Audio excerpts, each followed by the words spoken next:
A taxa Selic se mantém em 10,5% com unanimidade dos membros que votaram para decidir essa taxa. O que isso influencia na vida de você, pobre trabalhador do Brasil? Vamos discutir sobre isso. Seja bem-vindo ao canal Pobrismo. Não seja um pobre de espírito, deixe o seu like, curta, compartilhe. Meu nome é Júnior Correia e vamos pro vídeo. Seguinte, taxa Selic é a taxa base de juros do Brasil. Se você é um pobre que não sabe para que serve, o que é, você já está errado, porque você está desinformado. Então eu vou passar basicamente, ela é a taxa que comanda aí a dívida pública brasileira. Ela é um indexador do mercado financeiro do Brasil. Os bancos se baseiam nela, enfim, a taxa de juros que o governo paga com a dívida pública. Resumindo, cara, essa taxa de juros, ela determina tantas coisas na economia que se eu fosse enumerar aqui o vídeo ia ficar extremamente comprido, mas cada vez que ela não desce, você fica mais pobre. Como assim? Veja bem, se uma empresa precisa pagar mais juros sobre a sua dívida, da onde que ela tira esse dinheiro? Do preço do seu produto lá, preço final do seu produto.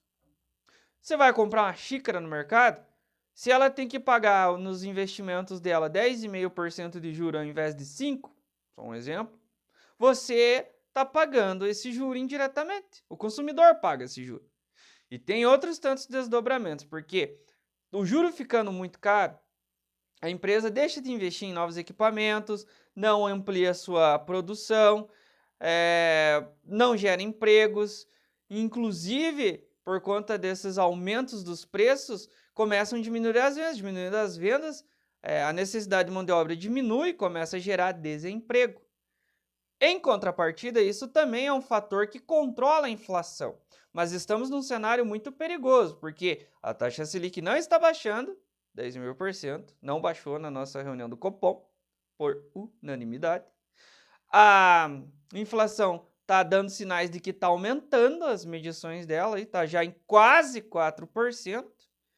E o governo vem aumentando muito os seus gastos, que são basicamente o governo aumentando gastos e a taxa Selic não. Desculpa, a inflação aumentando.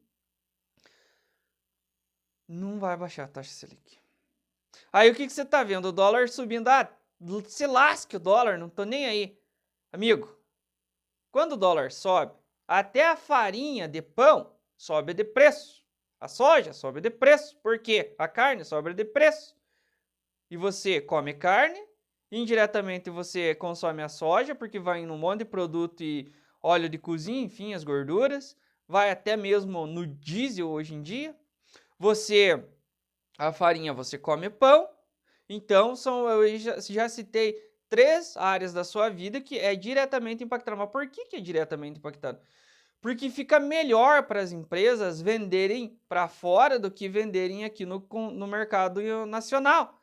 Obviamente, se ficar melhor vender para fora, começa a ter menos oferta de produto aqui dentro do Brasil. Sobe o preço, você vai pagar mais na carne, você vai pagar mais no óleo de soja, você vai pagar mais no leite, você vai pagar mais na farinha, consequentemente você vai pagar mais no pão. Só que não é tão simples assim, não é só isso.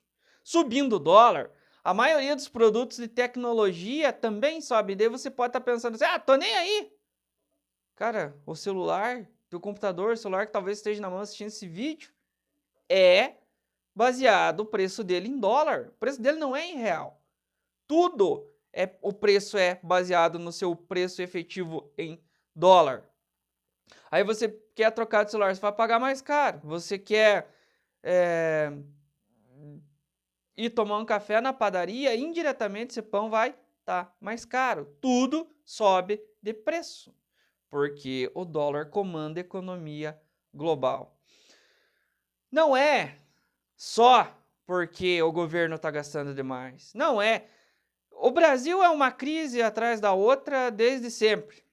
Desde que foi fundado é um problema atrás do outro. Não é só esse governo, é toda a conjuntura nacional, só que infelizmente da maneira como as coisas estão acontecendo nesse último mês, principalmente, tem influenciado, sim, diretamente nessa nossa taxa Selic. É verdade também que os juros americanos estão muito altos, então o dinheiro também acaba migrando para os Estados Unidos, e isso também impossibilita que a taxa de Selic desça.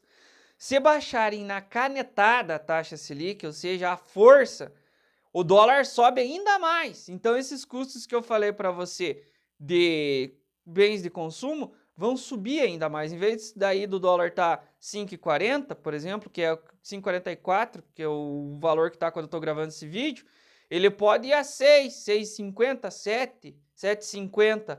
Aí vai influenciar também no preço da gasolina, no preço do diesel. Aí sobe tudo mesmo. Subiu os combustíveis, o Brasil tem uma malha de transportes aí muito ruim, é baseada em rodovia, basicamente. Então, se subir, sobe tudo sem dó nem piedade. Vem tudo no bolso do pobre. E o que fazer? Cara, ajoelhar e orar. Essa é a melhor coisa que dá para fazer. Mas basicamente a receita de sempre: cuidar as marcas, tentar reduzir o consumo. E não tem, renda extra. Renda extra na veia e fazer mais alguma coisa da sua vida para você conseguir aumentar os seus rendimentos para mitigar. Porque a verdade é assim, cara. Se você ganha até uns 5 mil por mês, sua renda, isso impacta demais na sua vida. Ah, mas se você o casal, eu digo, porque as pessoas aí, o marido e a mulher, se os dois ganham juntos aí uns 10 mil por mês, 9 mil por mês, diretamente não impacta tanto. Obviamente que você pagando mais caro nas coisas diminui seu poder de compra, mas ainda não chega a ser tão catastrófico na sua vida. Agora, quem ganha menos aí, a renda familiar, menos de 4 mil, cara, isso daí é degradante. E sabe o que é pior? As pessoas que têm consciência de que essa taxa Selic, os gastos do governo, toda essa questão financeira mesmo, econômica, ciência econômica do Brasil, macroeconômica, ela pega mais sempre no bolso das pessoas mais pobres. E as pessoas mais pobres, infelizmente, não têm esse conhecimento. Se a educação fosse melhor, se as pessoas tivessem consciência de que vai dar ruim para elas, essas coisas que estão acontecendo, talvez as pessoas escolhessem melhores os seus políticos. Sinceramente, sabe assim, eu também não, porque às vezes a política ela ultrapassa o amor que as pessoas têm pela própria religião. Quando um líder religioso faz algum erro, muitas vezes ele é cancelado permanentemente. Já um político é corrupção, é escândalo atrás do outro. Isso eu tô falando sem apontar nome, sem apontar partido, nada, de qualquer um. As pessoas movidas por paixões, por amor, elas ignoram tudo e se esquecem. Mas é assunto para outro vídeo. Deixe seu comentário, concorda, discorda, tá desesperado que o juro não baixa, as empresas vão fechar, recuperação judicial, é produto mais caro na gôndola do mercado, Cara, é o Brasil. O Brasil não é para os fracos. Não seja... Lembre-se, você não pediu para nascer pobre. Não faça força para continuar pobre. Valeu!